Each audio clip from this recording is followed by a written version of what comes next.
Andy Coury, the man who sacrificed Vertigo on the altar of fringe ideology and identity politics, found a soft landing at DC Black Label. Black Label became Canvas Comics within months after launch. So I know many are going to come into this video thinking I have something against DC Comics. I want to start by saying I love DC Comics and their amazing characters, the tremendous creative staff, and its history. I easily buy more DC Comics than any other publisher in the industry. DC is my touchstone to the hobby and primary reason I read comics. I'm a huge fan of all things Green Lantern, Superman, Batman, Aquaman, Wonder Woman, Nightwing, Batgirl, Hawkman, and many other DC heroes. It kills me to make a video like this. I would much prefer talking about fantastic DC comic stories and creators, but sometimes I need to identify large-scale failures by the industry or its entities. I recently made a similar video about Marvel Comics, but DC is a different animal. Marvel Comics is a widespread culture issue Editor-in-Chief C.B. Cebulski has no authority to address, let alone fix. DC Comics issues are much simpler. DC Comics has a leadership issue. The publisher is filled with the best writers and artists in the industry, but fell off course. What caused DC Comics to abandon their core principles and travel down a very dark, hopeless path? I hope you stick with me while I examine what I think is wrong with DC Comics and who may be responsible. In May 2016, Geoff Johns and DC Comics launched DC Rebirth. Wally West's return was a symbol of hope and new beginning following the failed New 52 initiative championed by Dan DiDio. The New 52 led a widespread reader exodus from DC Comics. Not everything about the New 52 was bad. Batman, Green Lantern, and Aquaman featured great stories, but a vast majority of DC titles floundered under a dark, hopeless direction that included events like Month of the Villain and Forever Evil. Month of the Villain may sound familiar to current DC Comics readers. Geoff Johns and DC Comics Rebirth rejected the dissolution of the New 52. The relaunch was an enormous success.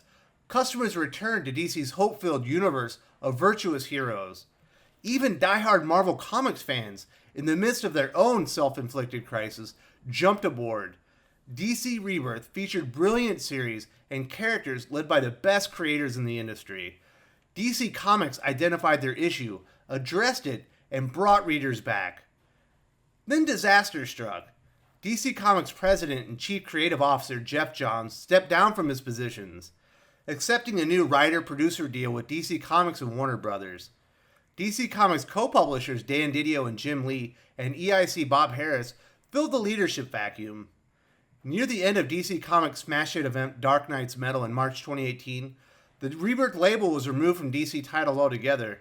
DC Comics sales and customer satisfaction have been falling ever since. So who exactly is to blame? How did DC Comics lose sight of their own customer base? First, we need to identify the three key creative directors at DC Comics: co-publishers Dan DiDio and Jim Lee, and EIC Bob Harras. Dan DiDio also holds the title of president and believes heroes can't have happy lives. Jim Lee, who assumed the CCO title vacated by Johns, is a beloved industry figure who seems above reproach from many readers. Bob Harras is a longtime industry executive who has a distaste for Mark Waid. A major plus in my book, to be honest. At San Diego Comic-Con 2019, Dan DiDio proved his ignorance of DC Comics customers. He said, "We do these facsimile editions where we reprint older issues of comics, including all the old ads and stuff. And in some cases, these are selling more than the new comics with these characters. People are more interested in buying stories from 30 or 40 years ago than the contemporary stories, and that's a failure on us." DiDio continued, "We should be focused on moving things forward, always pushing the boundaries and finding new stories to tell. That's how we'll survive and grow this industry." Pushing boundaries away from DC's core competencies and character history and hope-filled universe is their biggest failure. It's clear DC leadership are deficient as to why customers prefer reprints of 40-year-old comics over new books with the exact same characters. Here's a hint: it's all about quality and the message of the stories. Few modern comics tell the hero's journey or other tried and true storytelling methods. DC has once again dropped their hopeful universe of virtuous heroes in favor of a dark, hopeless universe featuring character deconstruction, expecting to catch lightning in a bottle with the next Watchmen or Dark Knight Returns. DC Comics doesn't have the culture rot destroying Marvel Comics, but it's slowly creeping that direction. One major issue at Marvel is creators using established characters as mouthpieces for personal ideology and grievances, a practice becoming more commonplace at DC Comics. Writer Mark Russell recently used Harley Quinn to denigrate customers for the sin of asking creators to respect character history and provide less propaganda in modern comics. Does anyone believe this is what Bruce Timm and Paul Dini had in mind when they created Harley Quinn? DC Comics also handed YA author Cecil Castellucci the keys to the King Jack Kirby's New Gods for her take on the hashtag #MeToo movement. Female Furies is reviled by a vast majority of DC Comics readers. Her misuse of an industry legend's creations netted her a follow-up run on Batgirl. Greg Rucka, a respected industry professional, launched the new Lois Lane book. It features the ace reporter and her fascist killing machine. Nobody is buying Lois Lane to learn Rucka's personal feelings about President Trump. DC Comics won't survive, let alone grow, pushing ideological indoctrination. Brian Michael Bendis' time at DC Comics is a complete disaster. His terrible sales on Superman and Action Comics are the least of DC Comics' issues. He's a major player in internal DC Comics politics.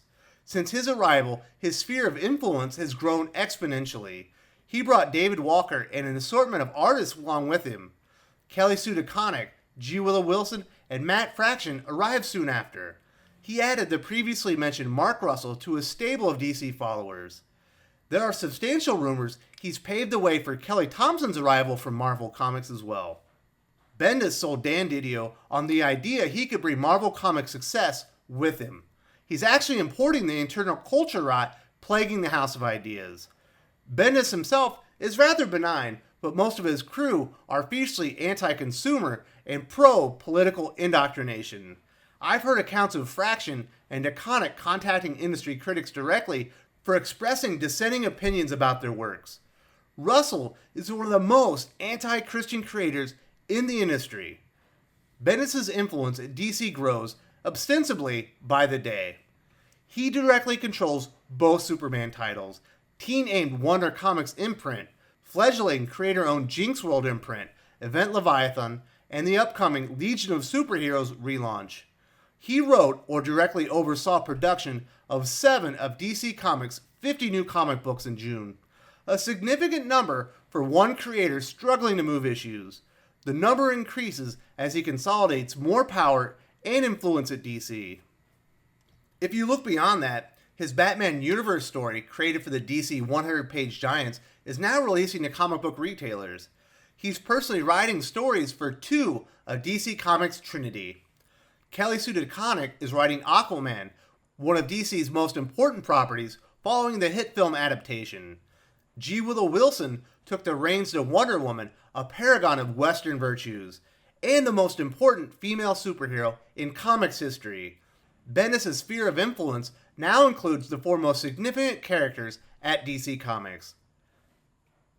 That's not the only influence he's had. Since his arrival, Tom King, a writer with plenty of issues to begin with, developed troubling Bendis-like tendencies. The pages of Batman and Heroes in Crisis are flooded with endless word vomit, reminiscent of Bendis' worst writing tendencies. Rumors are King, like Bendis, is very active in DC office politics. Their internal DC rivalry hasn't prevented King from adopting Bendis' worst writing tropes. DC leadership anointed Brian Michael Bendis and Tom King the most important creators at the comic book publisher. Creators with a better feel for the DC universe and readership, Peter J. Tomasi, Dan Jurgens, and Robert Venditti, sit underused, stuck on mostly low-profile titles, while Bendis and King destroyed character legacies in order to curry favor with co-publishers Dan DiDio and Jim Lee. They are the primary weapons of mass character destruction and chief architects of DC Comics' dark, hopeless universe. During his very brief time on Superman and Action Comics, Brian Bendis destroyed Clark and Lois's ideal relationship, hinting that Lois is cheating on her husband, depicting Superman as an incompetent dad who allows his preteen son John to exit into space with his insane father. During their time in space, Jor-El lost John. He ended up on an alternate Earth, tortured by evil versions of his parents Clark and Lois for 7 straight years. John claims he's alright when he returns to Superman. Readers are supposed to forget the implications of Bendis' disgusting writing. Perpetrated so DC Comics can shatter Superman's image as a competent, loving father and husband and age up John for his upcoming Legion of Superheroes relaunch. Tom King's actions are even more destructive to the DC Universe. Prior to Batman's emotional breakdown following Batman number 50, King exposed the Gotham Knight as an inept fool. Batman allowed Joker to murder multiple families and shoot him in the head. The Caped Crusader is a shell of his former glory. In Batman number 55, Dick Grayson was shot in the head by KG Beast, resulting in amnesia, dropping his Nightwing persona, and worst of all, going by Rick Grayson. The Nightwing series, at the time one of DC's consistent sellers, is virtually dead now. Tom King presented DC Comics with a story about trauma and PTSD called Heroes in Crisis. DC leadership handed King Wally West's legacy on a silver platter. Harley Quinn defeated the Trinity single-handedly, the Speed Force was fundamentally altered, and dozens of characters were dead, including previously redeemed Roy Harper Arsenal. Wally West, the symbol of hope in DC Rebirth, is a mass murderer who frames innocent people for his crimes, plots to take his own life, and is finally taken to prison in handcuffs. The story never adequately addressed issues of trauma or PTSD in favor of shock tactics. There was no hero's journey or redemption for anyone, only pointless death and a continued path that nearly ruined the company during the New 52. Dan DiDio has long maintained superheroes can't experience happy lives. Not surprisingly, Superman's marriage was at the top of his now infamous hit list. Transforming Bruce Wayne into an emotionally fractured weakling supports his repugnant views on superheroes. Dan DiDio is also on record explaining his hatred for legacy characters like Dick Grayson, Roy Harper, and Wally West, all victims of DC Comics' weapons of mass character destruction. Tom King and Brian Michael Bendis aren't the only writers removing names from DiDio's hit list and spearheading DC's return to the dark side. Scott Snyder led 2017 smash hit Dark Knight's Metal event, introducing 7 evil versions of Batman from the Dark Multiverse. Metal is the end of DC Comics' Rebirth era and re-entry to New 52's dark themes and hopeless ambiance. Most notable is the emergence of extremely popular Batman Who Laughs, a mashup of Joker and Batman from the Dark Multiverse. The character, who comes off as high school fan fiction, resonated with DC Comics readers. Snyder and DC launched a Batman Who Laughs miniseries leading to the Year of the Villain event. The boundary-shattering evolution for New 52's Month of the Villain. Scott Snyder leads a group of creators including Greg Capullo, James Tynion IV, and Joshua Williamson that make up a third competing faction at DC Comics. Snyder is a far superior writer than King or Bendis, but is said to have far less interest in political gamesmanship. That hasn't stopped his crew from collecting scalps from Dan DiDio's hit list. Tynion IV killed off Martian Manhunter in Scott Snyder's Justice League number 28. Year of the Villain features 6 evil DC heroes infected by Batman Who Laughs pathogen. Previews of the Joshua Williamson-led Batman-Superman series that spins out of the Batman Who Laughs miniseries reveal Billy Batson's Shazam is one of the infected. DC Comics' most inspired hero is front and center on Dan DiDio's hit list. DC Comics hired Comics Alliance EIC Andy Coury as editor in 2015. Comics Alliance is patient zero in the ongoing culture epidemic in the comic book industry. Their push to promote fringe ideology and identity politics in comics are a major reason Marvel Comics is a dysfunctional mess to this day. Dan DiDio and Jim Lee gave him the keys to the iconic Vertigo imprint to celebrate its 25th anniversary. Vertigo creative teams favor political extremists over competent comic book professionals under Coury's brief stewardship. He hired fringe pros Eric Esquivel, Mark Russell, Ramon Villalobos, and Robbie Rodriguez. he hired creators with no experience like Rob Sheridan and Zoe Quinn, famous for starting Gamergate by using sex to influence gaming journalists and scamming Kickstarter backers out of almost $100,000. Most based solely on shared fringe ideology rather than talent. Within weeks of the announcement, many of the creators were belittling DC Comics customers. In August 2018, Robbie Rodriguez sent uncensored photos of his anus to former DC employee Ethan Van Sciver. In December, writer Eric Esquivel was accused of abusive and harassing behavior, including sexual assault, leading to the premature cancellation of Vertigo's Bordertown series. DC canceled Mark Russell's Vertigo series Second Coming after intense pressure from Christian consumer advocates due to anti-Christian themes in the book. Within 7 months of announcing the Curry-led Vertigo relaunch, DC Comics suffered 3 major scandals and 2 series cancellations. Eventually, almost all series were canceled prematurely. 2 never even published a single issue. 12 turbulent months after DiDio and Lee handed Andy Curry the keys to Vertigo, his team of ideological extremists killed iconic Vertigo for good. Curry should have been fired for incompetence, but it appears he's been shuffled to DC's newest imprint. In March 2018, DC Comics announced the creation of DC Black Label, a series of standalone stories featuring the very best creators available, telling new stories outside of DC continuity with the very best characters. Names like Frank Miller, John Romita Jr., Lee Bermejo, Scott Snyder, Greg Capullo, and Geoff Johns were all initially attached to Black Label projects. Many of our perennial best-selling, critically acclaimed books were produced when we unleashed our top talent on standalone, often out-of-continuity projects featuring our most iconic characters, a prime example being Frank Miller's The Dark Knight Returns. Explained publisher Jim Lee. Creating DC Black Label doubles down on our commitment to working with all-star talent and trusting them to tell epic, moving stories that only they can tell with the highest levels of creative freedom. Yeah, DC Comics quickly changed their tune after Vertigo folded. DC restructured their lines along age demographics. DC Black Label is now focused on content aimed at readers 17 and up. Black Label is one of the hottest properties in all of comics at the time of Vertigo's closing. And wouldn't you know it, Andy Curry's name is resurfacing, attached to many new Black Label projects. It's become a watered-down version of what customers were sold. Instead of the very best writers in the industry, the imprint now features Cami Garcia, who co-authored YA novel Beautiful Creatures with Marvel Comics failure Margaret Stoll. Stephen King's son and creator of IDW's Lock and Key, Joe Hill, has an entire line of horror comics under DC Black Label.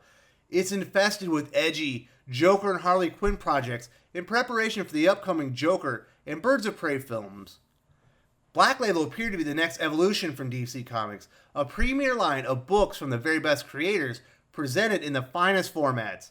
It's quickly evolved into DC's latest attempt to prop up Harley Quinn as a flagship character. Black Label no longer guarantees to promote the very best creators. Andy Curry, the man who sacrificed Vertigo on the altar of fringe ideology and identity politics, found a soft landing at DC Black Label. Black Label became Canvas Comics within months after launch.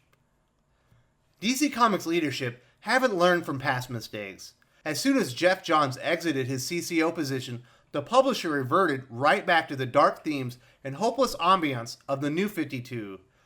DC Comics don't respect the creator or character histories that make the company an American institution. They're importing the culture rot that's been eating away at Marvel Comics for years now. The list of victims on Dan DiDio's hit list is growing more rapidly. Andy Curry collapsed Vertigo under the weight of fringe ideology and identity politics. DC leadership rewarded him with a position at DC Black Label, once the hottest idea in all of comics, now a watered-down, neutered version of what was promised. The question is, who is to blame for all this?